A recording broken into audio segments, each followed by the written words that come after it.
Break मला मिळणार नाही याची खात्री आहे. आणि आता बातमी नवनीत राणा आणि उद्धव ठाकरे यांच्यातील राजकीय संघर्षाची. हनुमान चालीसा आणि रामरक्षा या नेहमीच राणा आणि ठाकरे वादाच्या केंद्रस्थानी राहिल्यात. 2022 मध्ये उद्धव ठाकरेंच्या मातोश्री या निवासस्थानाबाहेर खासदार नवनीत राणा आणि त्यांचे पती आमदार रवी राणांनी हनुमान चालीसा पठण करण्याची घोषणा केली होती. यावरून मोठा वाद होऊन ठाकरे सरकारनं राणा दाम्पत्याला अटक केली होती. त्यावरूनच नवनीत राणांनी आता उद्धव ठाकरेंवर निशाणा साधला.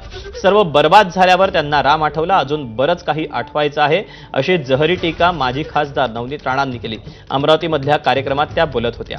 या टीकेबाबत जेव्हा आदित्य ठाकरेंना विचारणा झाली त्यावर त्यांनी यावर प्रतिक्रिया देणं टाळलं.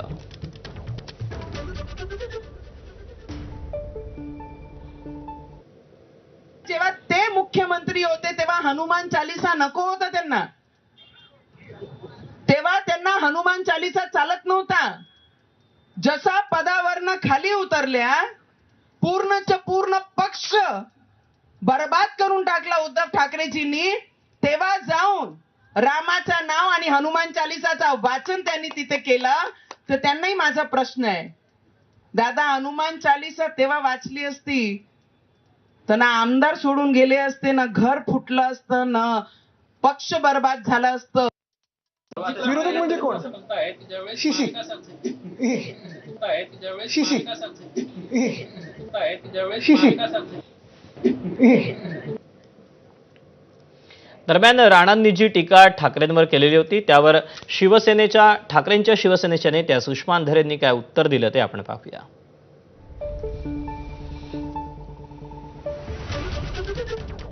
सुषमा अंधारे यांनी फेसबुक पोस्ट केले ज्यामध्ये त्यांनी नवनीत राणांना उत्तर दिलेलं आहे.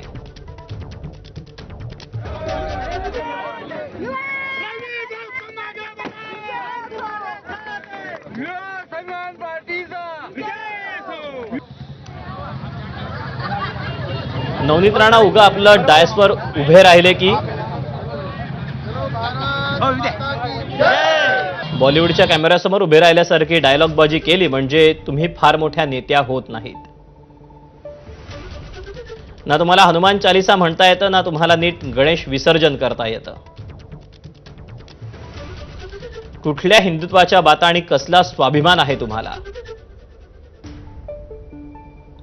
स्वाभिमान शाबूत असता तर स्वाभिमान युवा मंचाच्या बॅनरवरच निवडणूक लढवून जिंकायचा प्रयत्न केला असताना स्वतःच्या कुटुंबातला पक्ष सोडून खासदारकी मिळावी म्हणून भाजपमध्ये गेलेल्या तुम्ही नैतिकतेच्या गप्पा मारायच्या होय, असा सवाल त्यांनी उपस्थित केला आहे. सत्तेच्या राजकारणातील ऑपरेशन लोटसचा मुद्दा पुन्हा एकदा चर्चेच्या केंद्रस्थानी आला. यावेळी